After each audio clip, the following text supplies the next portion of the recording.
नमस्कार, आप देख रहे हैं गैंग्स ऑफ राजस्थान और आपके साथ में विजेंद्र सोलंकी। राजस्थान में एक एक करके पुलिस गैंग का सफाया कर रही है। साथ में गैंगस्टर या तो सलाखों में डाल दिए गए या फिर गोली का शिकार हो चुके हैं। कुछ ऐसे भी हैं जो पुलिस की गोली से डरकर देश छोड़कर भाग चुके हैं। लेकिन हम हर सप्ताह आपको एक गैंगस्टर की क्राइम कुंडली दिखाते हैं और बताते हैं कि वो कैसे क्राइम की राह पर चला और दहशत फैलाते हुए खुद को डॉन समझने लगा और अंत में कानून की बेड़ियों में जकड़ा जाता है। आज जिस गैंगस्टर की क्राइम कुंडली आपको बताने वाले हैं, उसकी परवरिश ही बंदूकों के बीच हुई, हथियारों के बीच में हुई।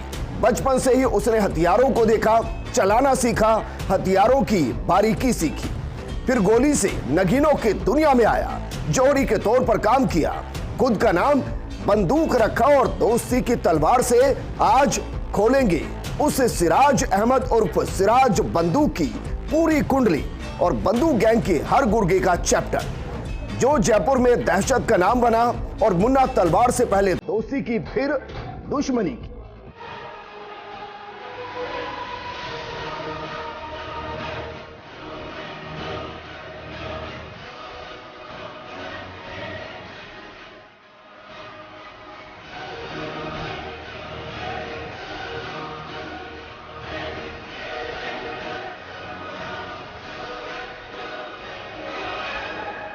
सिराज अहमद और सिराज बंदूक, जो बचपन से ही गैंगस्टर बनना चाहता था। वजह भी साफ थी, बचपन से ही उसने बंदूकों को देखा, हथियारों को चलाना सीखा। सिराज के पिता की हथियारों की दुकान थी, तो जाहिर है सिराज की जिंदगी में दो एंट्री वक्त से पहले हुई, पहली हथियारों की और दूसरी बदमाशों की। लेकिन पिता को अंदाजा भी नहीं था कि जिस बेटे को वो हथियारों की दुकान में बैठाकर व्यापार के गुर सिखा रहा है, वो बेटा हथियारों को चलाकर दहशत फैलाने का ख्वाब पाल रहा है। अमूमन आपको गैंगस्टर की ऐसी कहानी मिलती नहीं है जहां बचपन से ही हथियारों के साथ नाता रहा हो, लेकिन सिराज अहमद का था। शायद यही वजह है कि उसने अपनी गैंग का नाम भी बंदूक गैंग रखा और खुद बन गया सिराज अहमद से सिराज बंदूक। लेकिन सिराज की जिंदगी में हथियारों की एंट्री के बाद क्राइम की एंट्री कैसे और कब हुई, कैसे वह पुलिस के रडार पर आया, कैसे उसने अपना पहला क्राइम किया, सब आपको बताएंगे। ये रिपोर्ट देखिए।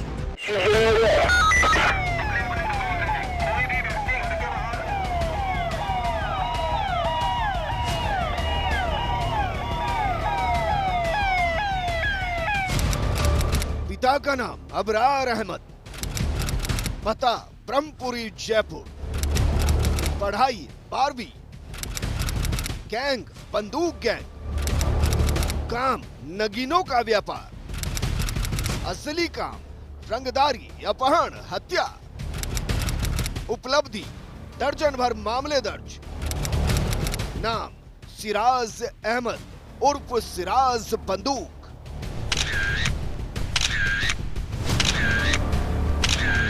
बंदूक से निकलती गोली जब हवा में होते हुए किसी के सीने को चीरती है तो फिर जान लेती है, और जो बारूद की गंध हवा में घुलकर लोगों की सांसों तक पहुंचती है, वो माहौल में दहशत फैलाती है। सिराज अहमद ने अपराध की दुनिया का रासायनिक जानलेवा गणित बचपन में ही समझ लिया था। ट्रिगर क्या होता है, बंदूक की नली क्या होती है, गोली क्या होती है और जान क्या होती है, ये सब उसको बचपन से ही पता था। वो जानता था कि बंदूक हाथ में होती है तो सामने वाला डरता है, और जब गोली निकलती है तो कोई मरता है, और जब डर और मौत एक साथ होती है तो फिर दहशत पैदा होती है, और दहशत अपराधियों के लिए वो पुरस्कार जिसके दम पर वो राज करते हैं, रंगदारी मांगते हैं, गैंग बढ़ाते हैं। सिराज बंदूक ने अपराध की इस दुनिया पर मानो पीएचडी कर ली थी। ये सच है कि ब्रह्मपुरी का रहने वाला सिराज सिर्फ 12वीं तक पढ़ा है। 12वीं के बाद सिराज ने पढ़ाई को अलविदा कह दिया। पढ़ाई छोड़ी तो पिता की दुकान में आकर बैठने लगा। पिता की हथियारों की दुकान थी। सिराज को मजा आने लगा। सिराज की जिंदगी में आगे क्या होने वाला था, ये सिराज सोच भी नहीं पा रहा था, क्योंकि एक तरफ वो पिता का हाथ बटा रहा था, पिता खुश था कि बेटा कारोबार समझ रहा है, और दूसरी तरफ सिराज ने नगीनों के व्यापार में भी हाथ डाल दिया था। लेकिन जिसके हाथों में हथियार आता है वो जिंदगियों का मोल लगाने लगता है। नगीनों के कारोबार से ज्यादा सिराज का खिंचाव कारोबार से नहीं, क्राइम से बढ़ने लगा। साल 2013 नगीनों का काम करते करते सिराज का एक युवक से झगड़ा हो जाता है। उस झगड़े में सिराज उस युवक की जमकर पिटाई कर देता है और मौके से फरार हो जाता है। पीड़ित युवक ने इस मार पिटाई का मुकदमा मानक चौक थाने में दर्ज करवाया और यही वो पहला मुकदमा था जिसने सिराज के खिलाफ आपराधिक रजिस्टर की एंट्री शुरू करी। इस मुकदमे के साथ सिराज की जिंदगी में क्राइम की ऑफिशियल एंट्री हो चुकी थी। पुलिस के रिकॉर्ड में सिराज अहमद का नाम दर्ज हो चुका था। उसका खाकी से सीधा सामना हो चुका था और ये वो घटनाएं थी जिसके बाद या तो कोई अपराध की दुनिया को हमेशा के लिए अलविदा कह देता है या फिर हमेशा के लिए अपराध की दुनिया में एंट्री ले लेता है। सिराज की जिंदगी में ये क्राइम की दुनिया में ऑफिशियल एंट्री थी। इस मुकदमे के बाद सिराज की दोस्ती होती है मुन्ना तलवार से। मुन्ना तलवार और सिराज दोनों की सोच एक जैसी थी। दोनों ही कम वक्त में दौलत और शोहरत कमाना चाहते थे। सिराज के लिए मुन्ना क्राइम की दुनिया में गॉडफादर साबित हुआ। सिराज अब मुन्ना के लिए काम करने लगा। लेकिन इतिहास गवाह है कि इस क्राइम की काली दुनिया में कब दोस्त दुश्मन बन जाए पता ही नहीं चलता, कब कौन किसी का खून का प्यासा बन जाए पता ही नहीं चलता। और यही हुआ सिराज और मुन्ना के बीच। वर्ष 2019 में सिराज और मुन्ना के बीच पैसे के लेन देन को लेकर झगड़ा हो गया और झगड़ा भी इतना तेज हुआ कि दोनों एक दूसरे के खून के प्यासे हो गए। दोस्त जब दुश्मन बनते हैं तो ज्यादा खतरनाक होते हैं क्योंकि वो एक दूसरे के बारे में सब कुछ जानते हैं। एक दूसरे की गैंग में कौन कौन है, कौन ज्यादा खतरनाक है, गैंग का शूटर कौन है, कहां से हथियार आते हैं, कहां से पैसा आता है, सब पता होता है। इसलिए अब सिराज अहमद और मुन्ना तलवार एक दूसरे के खून के प्यासे हो गए। लेकिन मुन्ना तलवार की पहले से गैंग चल रही थी। सिराज को मुन्ना से टकराने के लिए गैंग की जरूरत थी। गैंग के लिए गुर्गे, पैसा और हथियारों की जरूरत थी। सिराज अपनी नई गैंग बनाता है और नाम देता है बंदूक गैंग। मुन्ना तलवार से अलग होकर सिराज ने अपनी एक अलग गैंग बना ली थी और उस गैंग को नाम दिया बंदूक गैंग। नई गैंग बनने के बाद मुन्ना तलवार और सिराज बंदूक गैंग के बीच में आए दिन लड़ाई झगड़ा होना आम बात हो गई। लेकिन लड़ाई झगड़ा देखते ही देखते खूनी जंग में बदलने वाला था। बंदूक से निकलने वाली गोलियों की आवाज अब सुनाई देने वाली थी। हवा में बारूद की गंध महसूस होने वाली थी। पुलिस शायद अभी तक इन गैंग के बीच के वर्चस्व की जंग से दूर थी। तभी साल 2019 गैंगस्टर मुन्ना तलवार ने सिराज गैंग पर बड़ा हमला किया। निशाने पर लिया सिराज के जिगरी दोस्त अकबर अली को। सिराज के दोस्त अकबर अली को गोली मार दी गई। अकबर गंभीर घायल हो गया, उसको अस्पताल पहुंचाया गया। सिराज की किस्मत अच्छी थी, क्या कहें कि अकबर की किस्मत अच्छी थी, जान बच गई। लेकिन इस गोलीकांड ने सिराज गैंग को बदला लेने पर मजबूर कर दिया, क्योंकि गैंगस्टर के लिए वर्चस्व की कीमत महंगी होती है, जो जान देकर या फिर जान लेकर चुकानी पड़ती है। अब बारी थी सिराज की तरफ से पलटवार करने की, मुन्ना तलवार गैंग पर हमला करने की।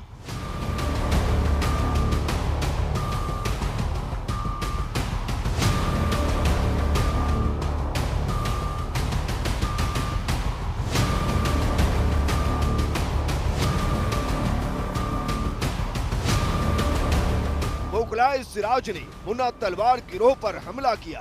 तलवार गैंग के सदस्य शाहरुख के साथ जमकर मारपीट की। सिराज ने खुद शाहरुख के दोनों हाथ और पांव तोड़ डाले। वारदात को अंजाम देने के बाद सिराज मौके से फरार हो गया। सूचना पर पुलिस मौके पर पहुंची। पुलिस ने गंभीर हालत में शाहरुख को अस्पताल भिजवाया और संजय सर्किल थाने में सिराज के खिलाफ हत्या के प्रयास का मुकदमा दर्ज किया गया। यहां से सिराज और मुन्ना तलवार के बीच की जंग खूनी इंतकाम में बदल चुकी थी।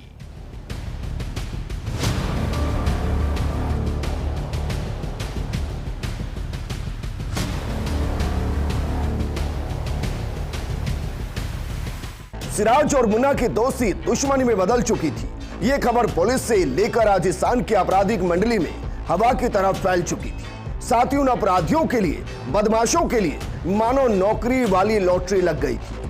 दोनों के बीच की जंग और जंग के बीच बनी गैंग में शहर के अपराधियों और बदमाशों की भर्ती होने लगी। दोनों ही गैंग में देखते ही देखते कई बदमाश शामिल हो गए, या कहें कि जो बदमाश अपने विरोधी बदमाश को निपटाना चाहते थे, उनसे बदला लेना चाहते थे, वो अब विरोधी गैंग में शामिल होने लगे। यानी अब इन गैंग के बीच में गैंगवार होने वाली थी। सिराज का सिक्का जमता या मुन्ना की तलवार सिराज की गैंग के टुकड़े टुकड़े कर दी। जयपुर शहर को ये देखना बाकी था, तो फिर हुआ क्या, ये रिपोर्ट देखिए।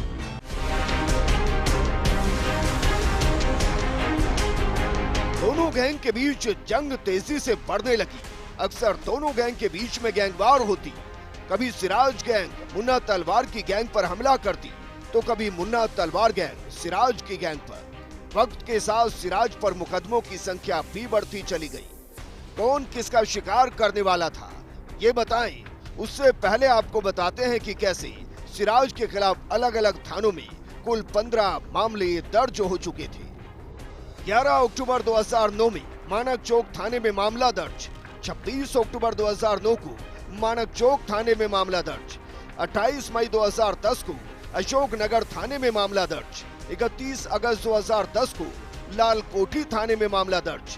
15 मार्च 2012 को कोतवाली थाने में मामला दर्ज। 27 फरवरी 2014 में ब्रह्मपुरी थाने में मामला दर्ज।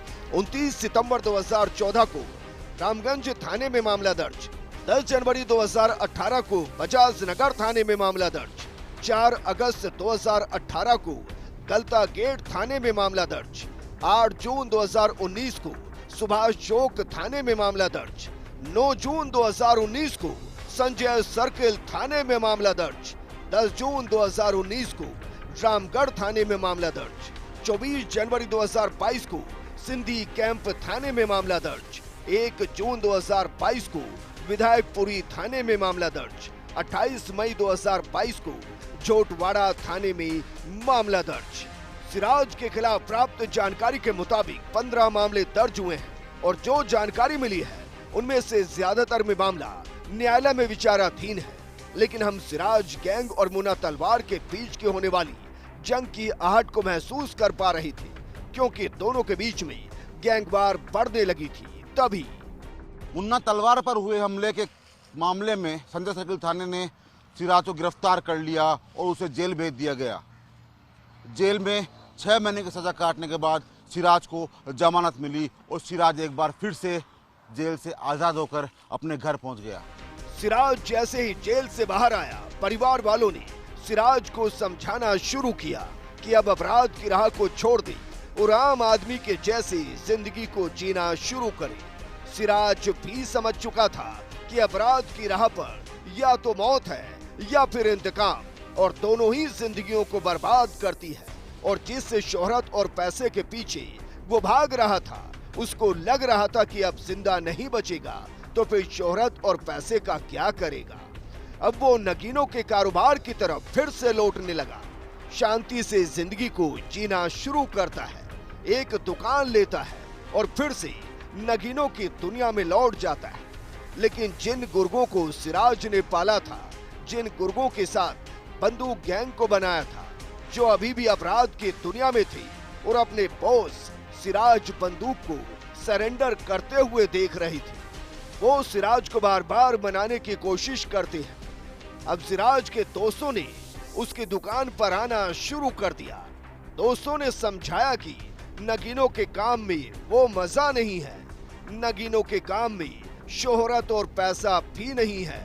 सिराज को बार बार अपराध की दुनिया में लौटने के लिए कहने लगे। अपने गुर्गों के बार बार कहने और उसी संगत में पड़ने से अब सिराज फिर से बंदूक गैंग को संभालने के लिए तैयार हो गया और फिर से अपराध की राह पर चलने लगा। दूसरी तरफ अभी तक मुन्ना तलवार खुश था कि उसका दुश्मन डरकर क्राइम की दुनिया को अलविदा कह चुका है और अब सिर्फ मुन्ना तलवार का ही सिक्का चलता है।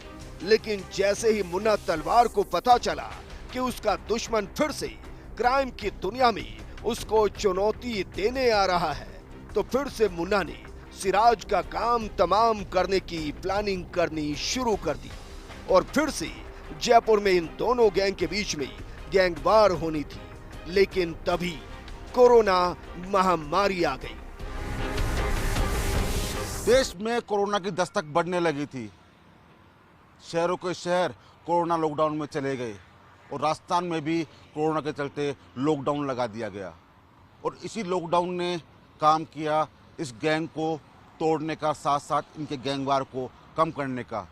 अगर माने तो कोरोना ने इस गैंग का खात्मा तो नहीं किया, लेकिन कहीं ना कहीं शहर में होने वाले गैंगवार को स्थिर कर दिया। सिराज बंदूक गैंग और मुन्ना तलवार गैंग के बीच में खूनी गैंगवार शुरू हो चुकी थी, लेकिन फिर साल 2020 में कोरोना आ गया और कोरोना की वजह से लॉकडाउन। लेकिन बंदूक से निकली गोली को ना तो लॉकडाउन रोक सकता था और न ही जिस्म से बहते लहू को। उल्टा जब पूरा देश घरों में कैद था, क्या सिराज बंदूक गैंग और मुन्ना तलवार गैंग के पास अच्छा मौका था विरोधी की गैंग को जड़ से मिटाने का। आपको बताएंगे कि मुन्ना तलवार और सिराज बंदूक की किस्मत में क्या लिखा था और दोनों में से वो कौन था जो अंत की स्क्रिप्ट लिखने वाला था। लेकिन एक छोटे से ब्रेक के बाद आप बने रहिए फर्स्ट इंडिया न्यूज के साथ।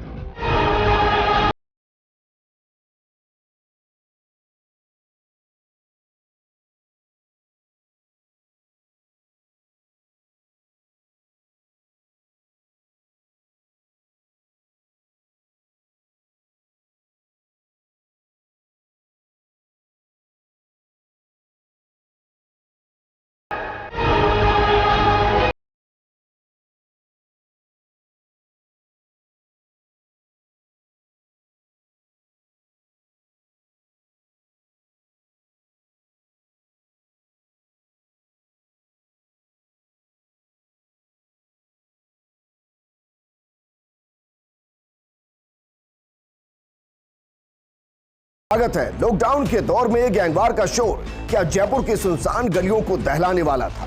क्या खामोशी और कोरोना के डर में गोलियों का डर सुनाई देने वाला था? हम आपको बताएंगे सिराज गैंग के गुर्गे कौन कौन थी और कैसे मुन्ना तलवार और सिराज गैंग के बीच के गैंगवार का खात्मा होता है और इसका अंजाम क्या होता है। ये रिपोर्ट देखिए। पुलिस को सिराज बंदूक और मुन्ना तलवार के बीच गैंगवार की आशंका थी। पुलिस के पास इसको रोकने का एक ही विकल्प था, इनको जेल में डाला जाए। दोनों को नहीं तो कम से कम एक को सलाखों में कैद किया जाए। तभी संजय सर्किल थाना क्षेत्र में 8 जून 2019 को देर रात हाजी कॉलोनी सीकर हाउस में फायरिंग करने वाले 9 आरोपियों को गिरफ्तार किया गया। जिनको गिरफ्तार किया गया वो थे सिराज बंदूक गैंग का बॉस अकरम, मारपीट के 2 मुकदमे दर्ज, रशीद 1 मुकदमा दर्ज, शोएब खान 1 मुकदमा दर्ज, मोहम्मद आजम 1 मुकदमा दर्ज, मोहम्मद शरीफ 1 मुकदमा दर्ज, मोहम्मद सईद 3 मुकदमे दर्ज, मोहम्मद शाकिर 1 मुकदमा दर्ज, वसीम 5 मुकदमे दर्ज, अकरम सिराज का दोस्त 1 मुकदमा दर्ज। इनमें से कई ऐसे थे जो ताजा सिराज बंदूक गैंग में जुड़े थे, लेकिन सिराज को पुलिस अब गिरफ्तार करके जेल में डाल चुकी थी, उसकी गैंग को जेल में डाल चुकी थी। मुन्ना तलवार अभी भी पुलिस के लिए सिरदर्द बना हुआ था। मुन्ना तेजी से खुद की गैंग को बढ़ाने में लगा था और अपनी दहशत फैलाने में लगा था।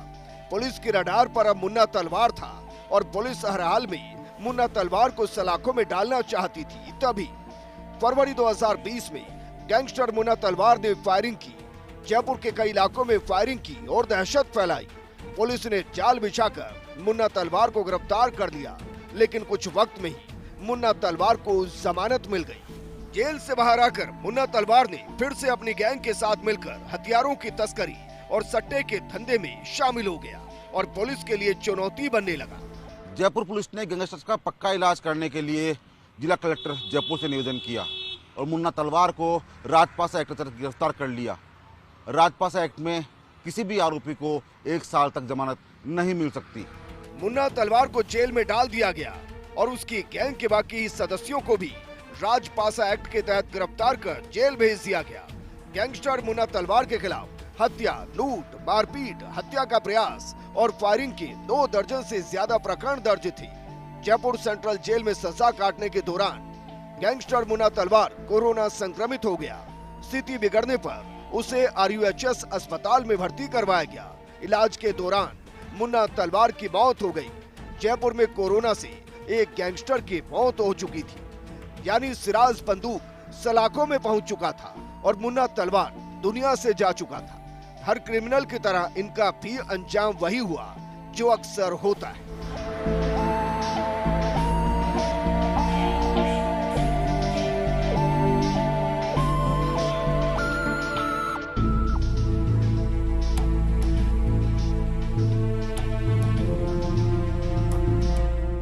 जरा सोचिए, सिराज को एक बार संभलने का मौका मिला, उसने भी अपराध की राह को छोड़कर नगीनों का कारोबार किया। लेकिन कहते हैं कि संगत इंसान को बिगाड़ भी देती है और सुधार भी देती है।